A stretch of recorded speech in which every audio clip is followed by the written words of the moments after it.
Oil and gas prices continue to fall Tuesday as markets are optimistic about the U.S. and Iran reaching a deal that fully reopens the Strait of Hormuz, a trade route for about 1/5 of the world's oil.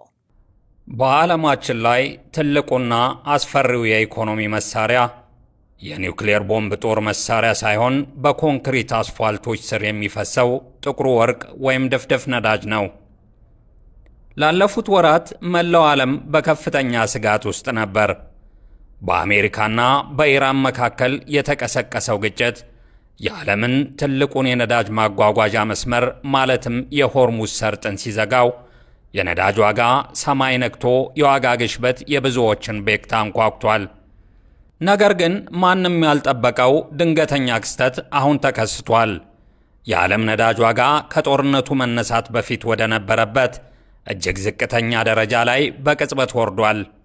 ይህ ለምን ሆነ? ከዚህ በስተጀርባ ምን አይነት ሚስጥራዊ የዲፕሎማሲ ስምምነት አለ? ዛሬ በብዙ ሚዲያዎች ያልተወሩትን የዓለም የጂኦፖለቲካልና የኪሳችንን ሁኔታ ሙሉ በሙሉ የሚቀይሩትን ድብቅ እውነታዎች በዝርዝር መረጃችን ይዘንላችሁ ቀርበናል። እስከ ቪዲዮ መጨረሻ ድረስ አብራችሁን ቆዩ። ይህ ድንገተኛ የዋጋ መውረድ ተራ የገበያ መዋዠቅ አይደለም። በስዊዘርላንድ ሚስጥራዊ በሮች በስተጀርባ የተደረሰ ትልቅ የጂኦፖለቲካል ለውጥ ውጤት እንጂ። የአሜሪካ የገንዘብ ሚኒስቴር ጀነራል ላይሰንስ ኤክስ የተባለውን ልዩ ፈቃድ በድንገት ይፋ ማድረጉን ተከትሎ ነው የነዳጅ ዋጋ ላይ ከፍተኛ ለውጦች መታየት የጀመረው።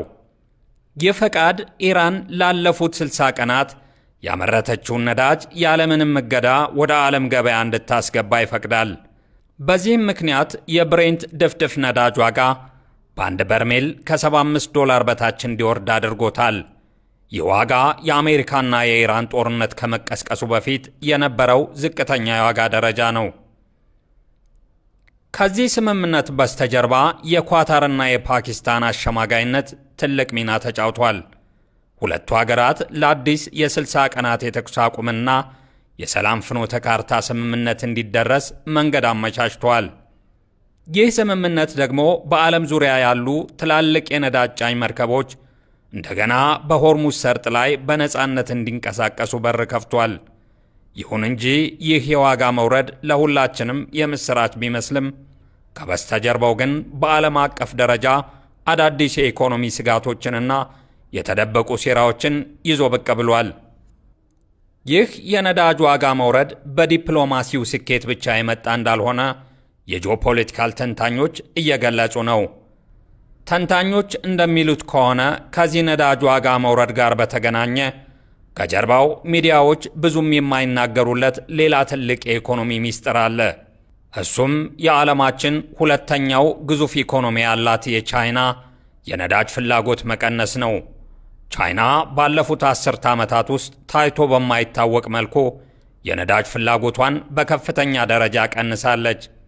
የቻይና ማኑፋክቸሪንግ ዘርፍ መቀዛቀዝና ሀገሪቱ በከፍተኛ ፍጥነት ወደ ኤሌክትሪክ መኪኖችና ወደ ታዳሽ ኃይል መሸጋገሯ በዓለም ገበያ ላይ ከፍተኛ የነዳጅ ትርፍ አቅርቦት እንዲኖር አድርጓል። ማለትም በአንድ በኩል የሆርሙዝ ሰርጥ ተከፍቶ አዲስ ነዳጅ ወደ ገበያ ጎረፈ፣ በሌላ በኩል ደግሞ ትልቋ ገዢ ቻይና ከነዳጅ ገበያው እጇን ሰበሰበች። ይህ ፍጹም የሆነ የኢኮኖሚ አጋጣሚ ነው የዋጋ መውረዱን ያፋጠነው። ነገር ግን ይህ ለተጠቃሚዎች የምስራች ቢሆንም ለአሜሪካ የነዳጅ አምራቾች ግን ትልቅ የራስ ምታት ሆኗል። በአሜሪካ የሚገኙት የሼል ኦይል አምራቾች ትርፋማ ሆነው ለመቀጠል የነዳጅ ዋጋ በአንድ በርሜል ቢያንስ ከ$70 እስከ $75 በላይ መሆን አለበት። አሁን ዋጋው ከዚህ ወለል በታች መውረዱ ኩባንያዎቹ የምርት ወጫቸውን መሸፈን እንዳይችሉና ወደ ኪሳራ እንዲያመሩ ሊያደርጋቸው ይችላል ተብሏል። ከዚህ በተጨማሪ ሌላው አስገራሚ እውነታ የአውሮፓና የአሜሪካ ስትራቴጂካዊ የነዳጅ ክምችት ባለፉት 40 ዓመታት ውስጥ ታይቶ በማይታወቅ መልኩ መሟጠጡ ነው። ሀገራቱ ዋጋውን ለማረጋጋት ሲሉ ክምችታቸውን ሲጠቀሙ ቆይተዋል። አሁን ግን ክምችቱ አልቋል። ይህ ማለት ገበያው አሁን ላይ ቢረጋጋም ወደፊት አምራቾች ምርት ቢቀንሱ ሀገራቱ ራሳቸውን የሚከላከሉበት ተጨማሪ ክምችት የላቸውም ማለት ነው። ይህ የዋጋ መውረድ በዓለም ዙሪያ ባሉ ማዕከላዊ ባንኮች ላይም ከፍተኛ ለውጥ እያመጣ ነው። ላለፉት 2 ዓመታት የኑሮ ውድነቱን ለመቆጣጠር የወለድ ምጣኔን ሲጨምሩ የነበሩት እንደ የአሜሪካ ፌዴራል ሪዘርቭ እና የአውሮፓ ማዕከላዊ ባንክ አሁን የነዳጅ ዋጋ በመቀነሱ ምክንያት የወለድ ምጣኔን በከፍተኛ ሁኔታ ለመቀነስ እየተዘጋጁ ነው። ይህ ደግሞ ለዓለም አቀፍ ቢዝነሶችና ለብድር ስርዓቱ አዲስ መነቃቃትን ይፈጥራል። በተለይም እንደ ኢትዮጵያ ላሉ ነዳጅ በከፍተኛ የውጭ ምንዛሬ ለሚያስመጡ ሀገራት ይህ የዋጋ መውረድ በዶላር እጥረት ላይ የነበረውን ጫና በከፍተኛ ሁኔታ ያቃልላል። ሆኖም ግን የዓለማችን ትልቁ የነዳጅ ጥምረት ማለትም ኦፔክ ይህንን ሁኔታ ዝም ብሎ ይመለከታል ማለት አይደለም። ሳውዲ አረቢያና ሩሲያን ያካተተው ይህ ስብስብ ዋጋው ከዚህ በታች እንዳይወርድና ጥቅማቸው እንዳይነካ ድንገተኛ የምርት ቅነሳ ለማድረግ ከጀርባ እየተመካከሩ ይገኛሉ። በመጨረሻም ይህ አሁን በዓለማችን ላይ እያየነው ያለነው የነዳጅ ዋጋ መውረድ የረጅም ጊዜ መረጋጋት ሳይሆን ለአጭር ጊዜ የተገኘ ጊዜያዊ ረፍት ሊሆን እንደሚችል መገንዘብ ያስፈልጋል።